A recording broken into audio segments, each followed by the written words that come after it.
Good evening বন্ধুরা, আজকে আমি হাঁসের মাংস বানালাম, তাই তোমাদের সাথে রেসিপি শেয়ার করলাম। কড়াইতে তেল দিলাম, তেল গরম হওয়ার পর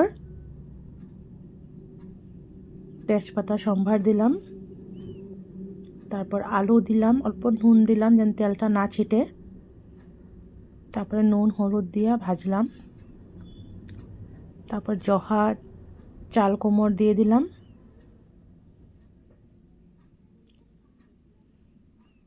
যখন ভাজা ভাজা হয়ে আসছে তখন পেঁয়াজ দিয়ে দিলাম, তারপর মাংসগুলো দিয়ে দিলাম, এখন টমেটো দিলাম,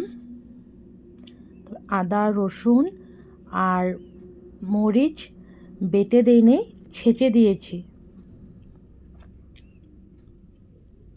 নাড়াচাড়া করব, তারপরে মরিচের গুঁড়া, ধনিয়ার গুঁড়া, জিরার গুঁড়া আর কালো মরিচের গুঁড়া দিয়ে ভালো করে কষাবো। একটু জল দিয়ে দিলাম যেন না লাগে মাংসটা। এখন গরম মশলা দিয়ে দিলাম, নাড়াচাড়া করে ঢাকনা দিয়ে দিলাম। ঢাকনাটা উঠালাম, জল দিয়ে দিলাম, চুনটা তোমাদের সাথে দেখানো হয় নাই। কষানো হওয়ার পর জল দিয়ে দিলাম, তোমাদের সাথে জল দেওয়াটা দেখানো হয়নি, তাই নাড়াচাড়া করলাম। করে